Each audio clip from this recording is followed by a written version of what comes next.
Ang akong pangutana ganina, let me have my premise ha. Let me have my premise. Oh. Let me have my premise. Ang akong pangutana ganina, giangkon manggod ninyo ang Matthew chapter 16:18 na kamula gina. Okay, later kamula nahimo mong Roman Catholic.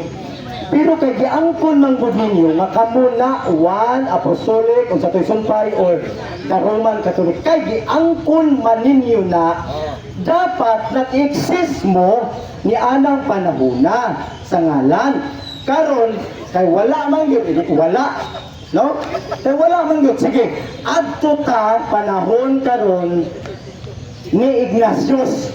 Ignatius ha? Inyo man kani Katoliko. Basahi ko historical facts nga si Ignatius nagingon ang Catholic Church na himong the Roman Catholic Church nga mauna ni karon. Historical, basahin ko. Romulo, napaabot ko. Actually, ang question again, deception. Anong deceptive man? Again, ang word nga Roman Catholic. Again ha? Ang word nga Roman Catholic, gigamit na siya after 16th century. Ipabasa niyo sa 2nd century. Ilag na. Ano ba? Ilag mo na. Walang dili pwede ang mga mangilag din. Hindi masakpan na mo. Diba? Ang word na Roman Catholic, gigamit na siya after 16th century. Nga naman, kimo naman na ang nanon na tawag ining pangalan after sa Protestant Reformation. Pero for the first 1,000 years, ang tawag ini nga, gitawag ini nga marks of the church, morning one holy Catholic and Apostolic Church. So doon po ginagilitok ni St. Elizabeth at the time. Ang term nga Roman Catholic, ano man kaya at the time, dili man mo na Protestante at the time. Wala Protestante. Ikaduha, dilitok niya ang Catholic Church, ang letter of St. Ignatius of Lascaux, chapter 8, verse 1 and 2. Na sumala pa niya kung asa gani ang mga obispo naa si Kristo o asa ko sa Kristo naa ang Katolikong Iglesia. Amen. So, buti pasabot niya na kana pag-pray pa na kanang maon yung tawag ng Iglesia ha. Iya na naging sa Kristo. At the same time, Saint Ignatius Bishop of Antioch, siya ang successor ni Bishop Evodius, Saint Evodius, na ang nagpudlo niya sa San Pedro mismo, historically. Amen. So ano, muna na ang asang tawag ang dokumen ko, ayaw ninyo. Roman Catholic, sa kanyang gimon ha, late na gigamit. Hindi mo mabasa for the first 1,000 years. Late na gigamit. Karon, usabi na dito, kanang Catholic Church, the one church, the Holy Church, and that one Holy Catholic Church, mauna ang Roman Catholic Church na nailhan sa karon nga panahon. Amen. Amen. Sulod na question, akan pangutana. Usubon na ko ha, paminaw mo mga Katoliko ha, katong mga bride. Pangutanan ako nimo. Uyuna nimo ang gisulti sa encyclopedia nga nagingon, the Roman Catholic Church was founded by Jesus Christ on AD 33. Uyuna nimo dili. Depende sa encyclopedia sa year nga ilang gigamit. Nga naman, kaya kung magamit ka sa counting ni tawag ini ni Josephus, ang tawag ining year natukod sa 30 AD.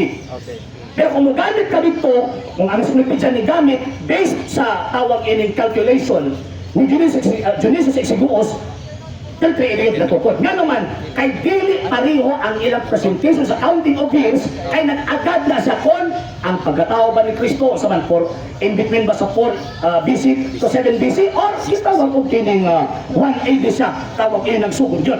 Sa amang gisunod kay ang Jesus Exiguus man, wanang 33 AD. Kapag na ay mabasa nga 30 AD, same na nga naman kay ang gigamit ang accounting si Josephus. Okay, regardless sa date, tanggalo na to ang date. Uyunan ba nimo ang ingon sa encyclopedia that the Roman Catholic Church was founded by Jesus Christ? Historically, empirically, yes. Nga naman, tungod kay dili man ang magawas sa encyclopedia o wala na i-verify ang information. Yes. Di ba? Dili man ang magawas. O niya, Encyclopedia Britannica na not less than 4,000 ka mga experts o niya na as a credibility to write that information. They verify nila before nila i-publish. And that word na Roman Catholic, Ganun ka na ang ilang gigamit na term or title sa ilang gitawag o content. Nga naman, kay mauna ang mas nailhan sa aron nga panahon. Para dili maglisod ang magbabasa pagpangita kung unsa dayang kasaysayan sa Iglesia Katolika. So karon, kung tanaw na to contextually ang presentation, Roman Catholic ang hidden, pero ang history niya from the 1st century AD, gikan sa mga fathers until now, maunang Iglesia. Kay again, for the first 1,000 years, there is only one Catholic Church ang naa, and that Catholic Church mo ang Roman Catholic Church. Sa hindi pa po nakapag-follow sa mga pages po natin, i-follow nyo po yung mga pages po natin, RJ Horolanciano II, TV Apolia Punto Argumento page, Kuya Apologies TV page, and RJ's Vlog 2022. And pwede rin po kayo mag-send po dyan ng Facebook stars. And also, sa ating po mga channels, sa hindi po nakapag-subscribe, i-subscribe po ninyo yung mga channels natin, Dalay Catholic, Apologies International Official, RJ Santo II TV, Kuya Apologies TV, and Barrio Kawayan Religious Forum. And pwede rin po kayo mag-send po dyan ng super sticker, super chats, and super thanks. And maraming salamat po sa mga kapatid at mga Katoliko na ulis pong tumutulong sa programa po natin. Maraming salamat po. Nang dahil po sa tulong at suporta po ninyo, ang programa po ito, until now, andito pa rin po sa social media.